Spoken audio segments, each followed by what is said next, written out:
Hello, and welcome to this week's Profit Maximize Moment. This show is dedicated to helping business owners dramatically improve their bottom line with our weekly profit maximizing tips that you can use now.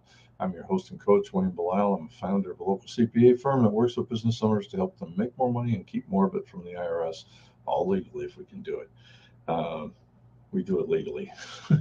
Anything we can do, we do legally. Let's try that again. Like I say all the time, I love my clients, don't wish to share a jail cell with them.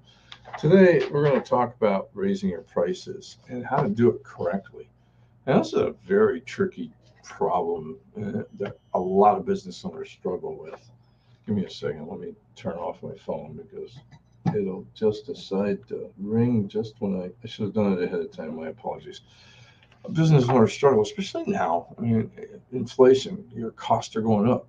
So you have to increase it. It's particularly hard for uh, service people. Our costs are going up too. If you go to the supermarket and you see prices are going up, you kind of expect it because everything's going up. Fuel's higher, the products are up. Yeah, some people are thinking, well, you're just being greedy and stealing, but most thinking people understand. Service industry is a little bit harder because, well, their costs haven't gone up. Well, yeah, they have because I have to pay my people more. Rent's higher. Everything we have to buy for supplies is higher.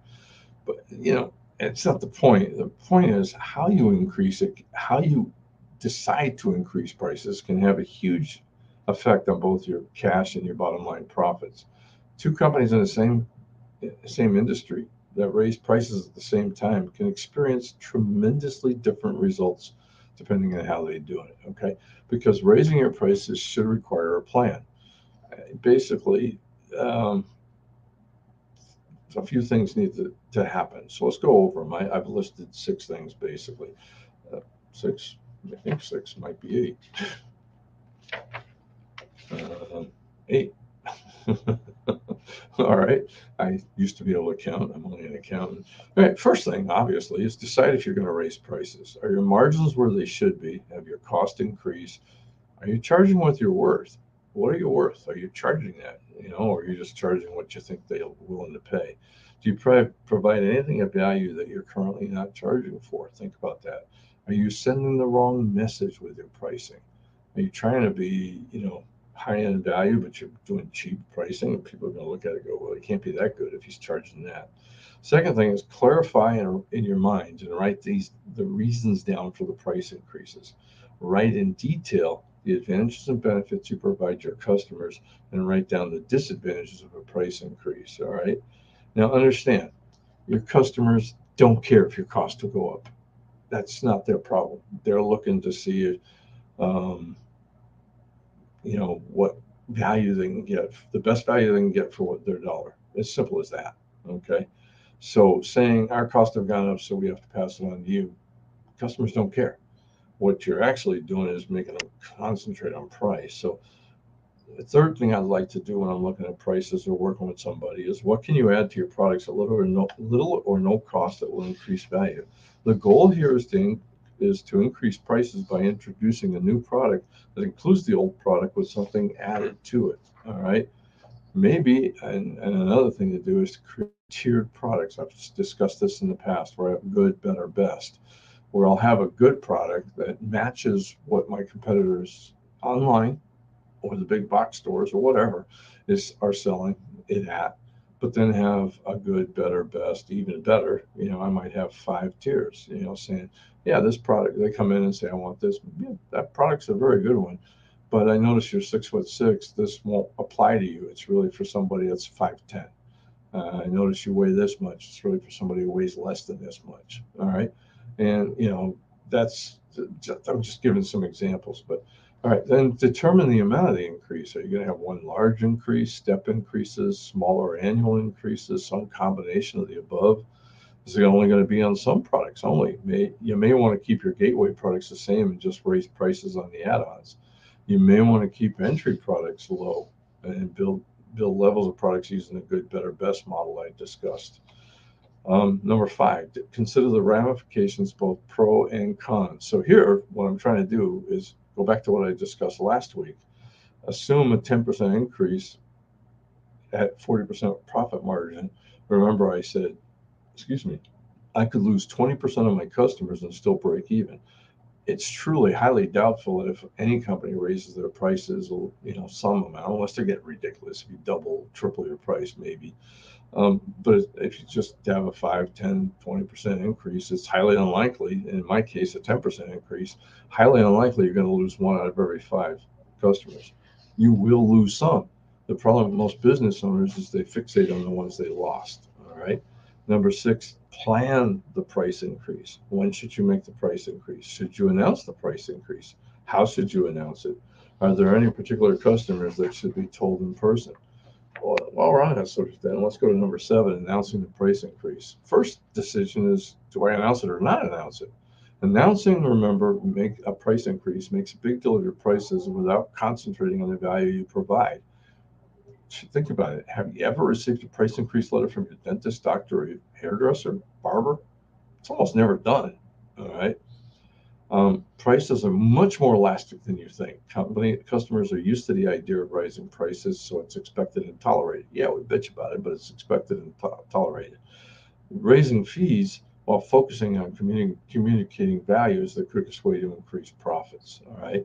The announcement should focus on the value you add rather than a price increase. Mention the price increase in passing, but most of the letter should focus on the benefits you provide. I'll give you an example of that at the end of this. One thought is to slowly raise prices on your best customers and apply new prices to your new customers only. It's kind of the model I follow. And I'm not a fan of large increases every 3, 4, 5 years. I'd rather have a small increase every year. Be flexible for some of those who complain about the price increase, especially really good customers. But again, remember, discounting is never a good thing. Craft the letter correctly, and I'm going to get to it if you decide to announce. My own opinion is number 8, what I wrote down. The only real reason to announce a price increase is if you can figure out a way to make it bring in cash now.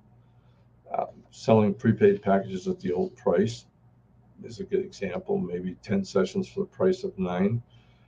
And while you're doing it, encourage referrals. Let me go to one that an example of what I actually helped somebody with. This was a yard maintenance person. And he came to me with this letter. He goes, I'm thinking about sending this out. And it said, Dear yard maintenance customer. He put in the right name, obviously. It's been a pleasure to work with you this year. Thanks so much for trusting me to help make your yard one that you can be proud of. Due to the rising cost of doing business, we will be raising our rates slightly at the beginning of the year. Our rates will increase by $5 for weekly yard maintenance and $10 for monthly. Our hourly rate for special projects will be increased by $5 an hour. As always, we're committed to providing you high quality yard maintenance and looking forward to doing that for you again this year. And I went, don't send that out. No, don't do that. I gave him a couple of things, and he came back with an announcement with added value, which is what I was asking him to do. So this was letter number 2. It's been a pleasure to work with you this year. Thanks so much for trusting me. Here's where he changed it. As a valued customer, I want you to be among the first to schedule our special Spring Beautify Your Landscape planning meeting. At this meeting, we will develop a unique plan designed to provide you the landscaping of your dreams. We will also discuss various scheduling needs and any instructions that you may have. During this meeting, we'll also discuss options to reduce the impact to you caused by rising cost of material and labor. And again, I went, no, don't. I like part of that, but I'm a customer. I don't care what's going on with you. I don't care if your costs are going up. All right. This is the letter we finally came up with, which was value added, but with prepaid packages at the old price. Again, the idea was to bring in money. Okay, here we go. Continued with, it's been a pleasure to work, blah, blah, blah. As a valued customer, he went into the special Spring Beautified. During this meeting, but here's what he added. I would also encourage you to utilize our old fee scale to its maximum. Packages of 10 landscape maintenance sessions at the old prices are available. They're good for all of next year. Assure yourself a great low-cost landscape maintenance for the next year, or give them as gifts to your friends, families, and colleagues to use. They will be thrilled by your thoughtfulness, and the professionally groomed yard. Getting the yard work done with no work involved is a gift that no one returns. Act soon. The appointments and gift certificates at last year's old prices. I had a year in here. Only apply to packages and gift certificates paid for before December 31st. Here's wishing you a wonderful, happy holiday season and a happy New Year's. Much better. All right. Now, what we did there is, yeah, the price raise was in there, it's at our old last year prices. Um, but we're giving them an opportunity if they want to avoid that price increase to spend money. Because think of a landscaping business, they're busy as hell during the summer until winter comes and then it disappears. So a couple things we were trying to do is get him some work in the off season and get him some cash flow in the off season. All right. And it worked. I forget exactly how much he brought in, but he probably brought in 20-30% of his annual sales from something like this. Now, personally, I wasn't sure he should have even announced it. Should I guess you do need to say because you were charging people a credit card, and that's what he was doing. So much per month. So you do need to go to him and say it's going to go up to a certain amount. But if you're going to have to do that, something like that third letter that says, it's adding value because we're going to, give you the ability to, let's put a plan together for your yard. All right. And gives them a way to keep the old price by prepaying. Not a bad deal.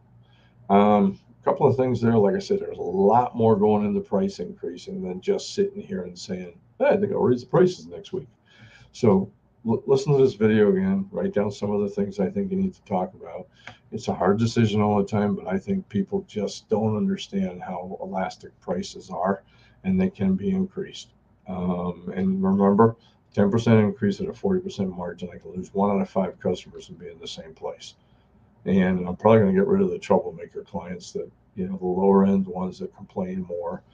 Um, and I got more time available. So if I lose 20%, even let's assume I lose 20% of my customers, I don't need as many employees. I also can go out and get more work. I've seen it in my place where we got rid of bookkeeping, got rid of payroll taxes, got rid of, lost about 80,000 in business. I remember one year but our profits went up because I didn't have as many people. And the next year, our sales went up by twice that because we had the time to concentrate on better paying customers. Hey, until next time, this is Wayne Belial saying, let's make this our most profitable year ever. God bless. Have a great weekend and see you in church. Take care.